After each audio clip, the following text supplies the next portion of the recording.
কেমন আছেন সবাই? আশা করি সবাই অনেক অনেক ভালো আছেন। আজকের ব্লগটা একদম আমার প্রতিদিনের ছোট্ট ব্যস্ত জীবনের গল্প। আজ ছেলেকে স্কুল থেকে নিয়ে আসতেই মনে হলো দিনটা যেন আবার নতুন করে শুরু হলো। বাইরে থেকে হয়তো অনেকেই ভাবে বাসায় থাকা মানুষদের জীবন খুব সহজ, কিন্তু সত্যি বলতে একজন মা আর একজন গৃহিণীর দিন কিন্তু কখনোই থেমে থাকে না।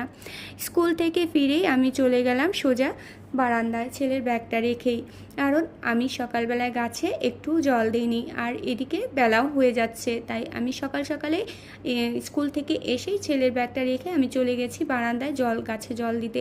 তো গাছে জল দিয়ে এরপরে চলে গেলাম ফ্রিজে কী আছে দেখার জন্য।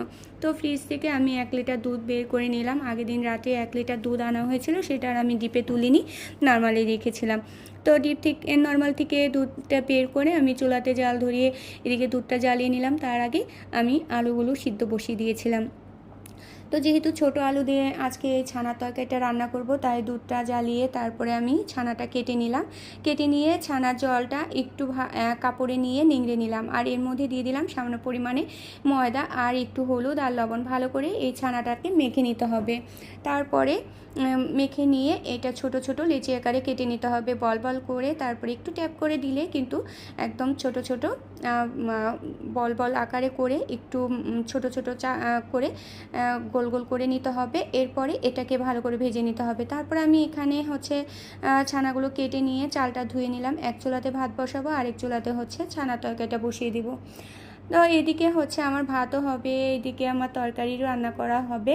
তো সব কিছু মিলেই আমার একটু ব্যস্ত। আর এদিকে মাঝে মাঝে ছেলের হাজারো গল্প শুনতে হচ্ছে, কারণ ও স্কুলে আজকে কি হয়েছে সব কিছু আমার সাথে শেয়ার করছে। ও ছোট ছোট কথাগুলো শুনতে শুনতেই আমার ক্লান্তিটাও কিন্তু অনেকটাই কমে যায়।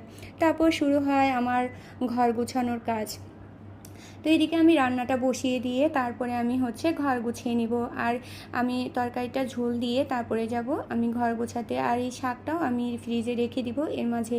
তারপরে আলুটা লালচে করে ভেজে নিয়ে এর মধ্যে পরিমাণ মতো মশলা অ্যাড করব। আর মশলার মধ্যে দিয়েছি আদা বাটা, জিরা বাটা, একটু মরিচ গুঁড়ো আর হলুদ গুঁড়ো, স্বাদ মতো লবণ আর একটা টমেটো দিয়ে মশলাটাকে ভালোভাবে কষিয়ে নিতে হবে যতক্ষণ নাকি মশলার থেকে একটু তেল ছেড়ে আসে ততক্ষণ পর্যন্ত। এরপরে পরিমাণ মতো ঝোলের জন্য জল দিয়ে দিতে হবে। দিয়ে তারপরে ভেজে রাখা ছানাগুলো দিয়ে দিব। এরপরে আমি চলে যাব ঘর গুছানোর কাজে। তো প্রথমে আমি বিছানা চাদরটা চেঞ্জ করে নিব, আর বিছানা চাদরটা চেঞ্জ করে নিয়ে তারপরে অন্যান্য কাজগুলোও করে নিব।